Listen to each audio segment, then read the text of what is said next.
अगर उन्हें संघर्ष करना पड़ा होगा, संघर्ष किया। और जिस समय बीजेपी के लोगों ने 3 काले कानून लागू किए थे, उस समय यहां के और खासकर पश्चिम के किसानों ने जाकर के धरना दिया था दिल्ली में। यहां के किसान, यहां का नौजवान अगर निकलना चाहता था धरने के लिए तो उनके ट्रैक्टरों को पकड़ लेती थी पुलिस। ट्रैक्टर में डीजल नहीं भरने देती थी। लेकिन यहां का किसान, उत्तर प्रदेश का किसान और देश का किसान उससे घबराया नहीं। वो लड़ता रहा, सालों साल बैठा रहा। 1000 किसान शहीद हो गए, लेकिन किसानों ने आंदोलन को नहीं छोड़ा और अंतर्गतवा सरकार को 3 काले कानून वापस लेने पड़ गए।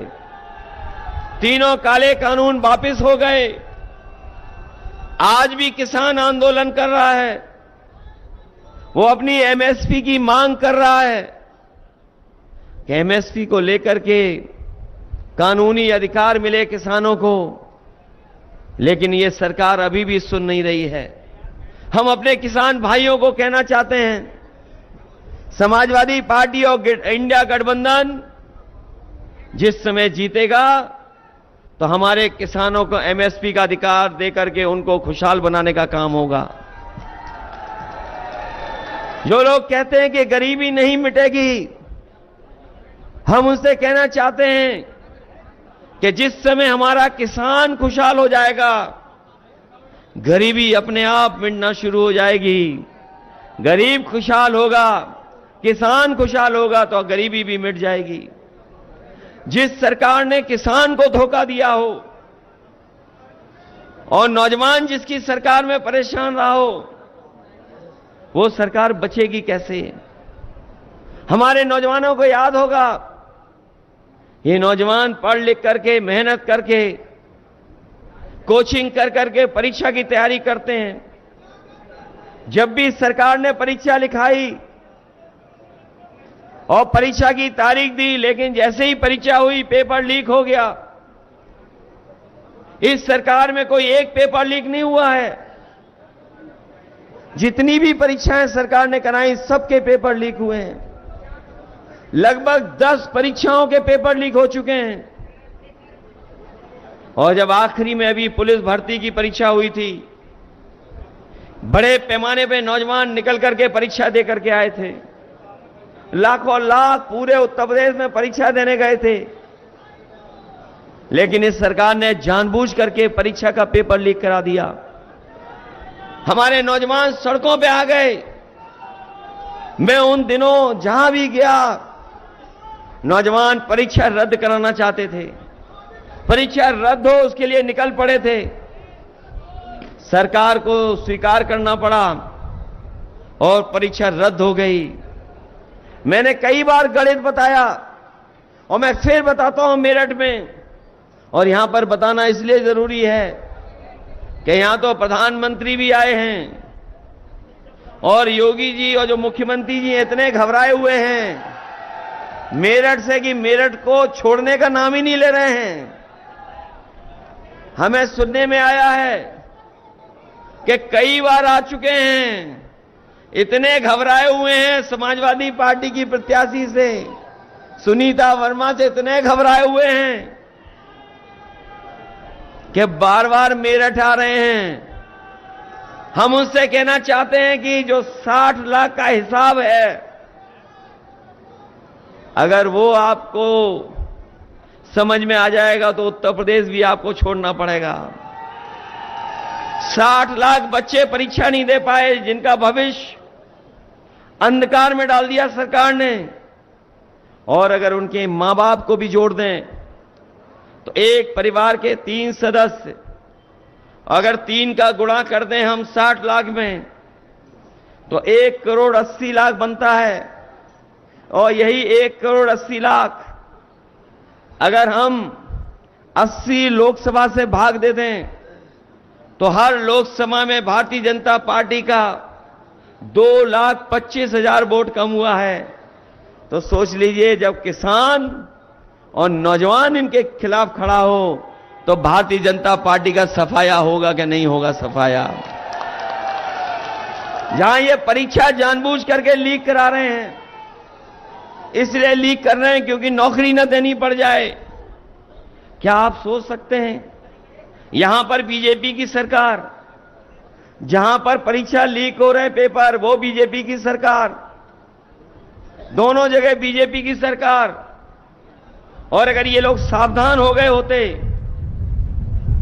तो अब पेपर लीक नहीं होता, हमारे नौजवानों का भविष्य बन जाता। इन्होंने केवल परीक्षा लीक से हमारे नौजवानों का भविष्य नहीं खराब किया, बल्कि अग्निवीर जैसी आधी अधूरी नौकरी मेरठ का नौजवान और पश्चिम से लेकर के उत्तर प्रदेश का नौजवान कभी स्वीकार नहीं कर सकता है। यहां पर फौज में भर्ती होने के लिए सबसे ज्यादा नौजवान तैयारी करता है। हम अपने नौजवानों को कहना चाहते हैं, समाजवादी और इंडिया गठबंधन की सरकार बनेगी तो अग्निवीर जैसी व्यवस्था लागू नहीं होगी। जैसे पहले फौज की भर्ती होती थी, पक्की नौकरी और जीवन भर वर्दी पहनने का मौका मिल रहा है। जब ये हर मुद्दे पर फेल हो गए, जब जनता इनके जुमलों को समझ लिया, जब जनता ने इनके जुमलों को समझ लिया, तो ये नए तरह की गारंटी लेकर के आए हैं। ये गारंटी जुमले से 10 साल लंबी है, 10 साल लंबी गारंटी है जुमले से। और आपको जुमले तो पता ही हैं आपको इनके। इन्होंने कहा था किसानों की आय दोगुनी हो जाएगी। बताओ 10 साल में किसी किसान की आय दोगुनी हो गई हो? हमारे बुनकर भाइयों को कहा था कि हम खुशहाली के रास्ते पे ले आएंगे। बताओ बुनकर भाई कहां खुशहाली के रास्ते पे आ पाए? हर साल 2 करोड़ नौकरी देंगे। बताओ किसी नौजवान को नौकरी रोजगार मिले हो तो बता दीजिए।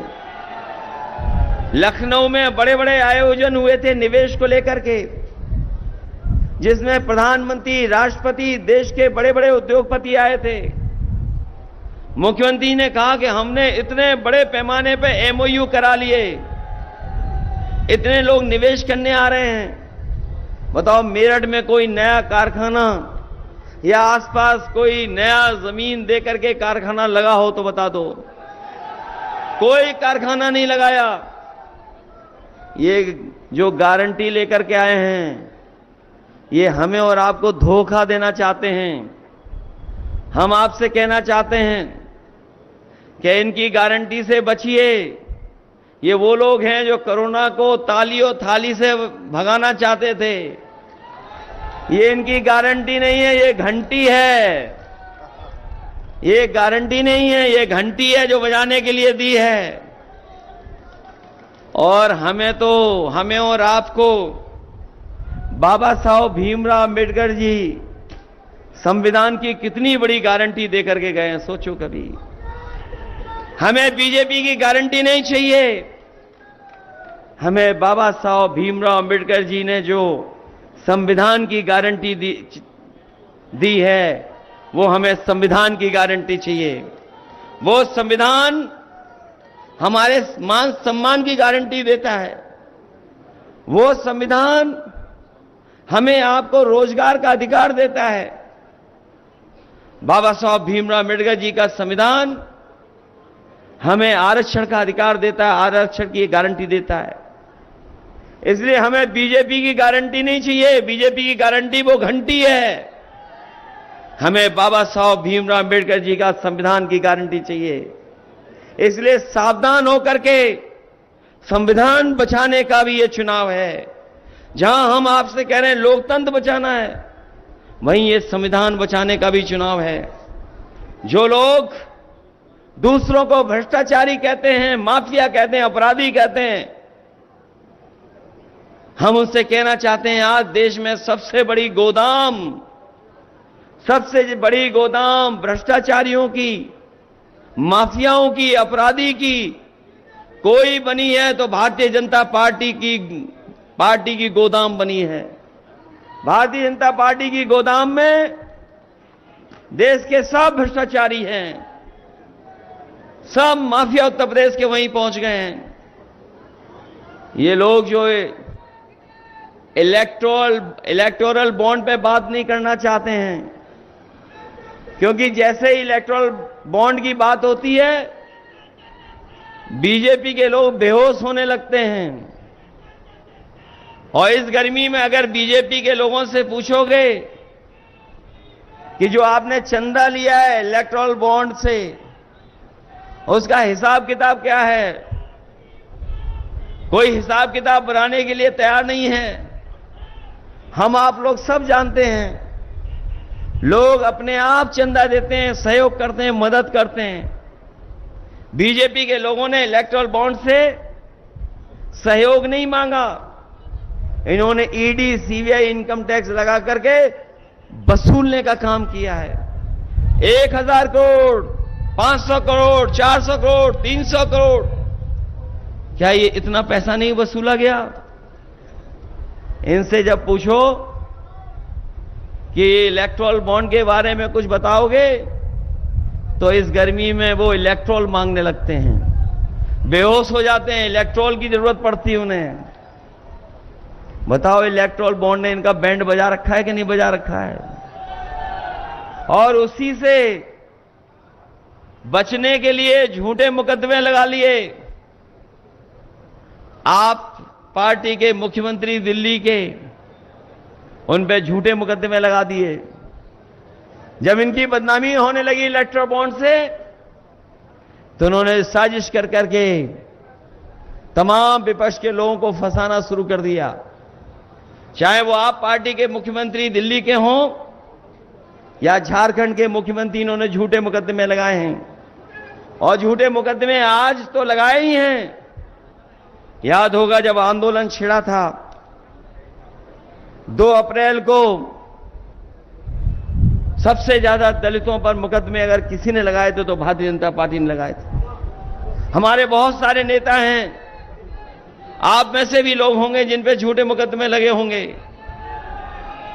ये सरकार केवल झूठे मुकदमे लगाए, योगेश वर्मा जी, इन पे भी लगे मुकदमे, सब पे लगाए इन्होंने। ये अन्याय कभी समाजवादी लोग स्वीकार नहीं कर सकते हैं। इसलिए हम आप सबसे निवेदन और अपील करने आए हैं। पीडीए की लड़ाई बड़ी छिड़ गई है और पीडीए की लड़ाई से जैसे जैसे पीडीए आगे बढ़ रहा है, एनडीए के लोग घबराए दिखाई दे रहे हैं। बीजेपी की इधर जो पहचान बनी है वो झूठ और लूट की बनी है। बताओ झूठ और लूट की पहचान है कि नहीं है इन बीजेपी वालों की? बीजेपी वाले क्या सच बोलते हैं? बताओ आप। सबसे ज्यादा झूठ बोलने वाली पार्टी अगर कोई है तो भारतीय जनता पार्टी। बताओ उससे बचाओगे कि नहीं बचाओगे?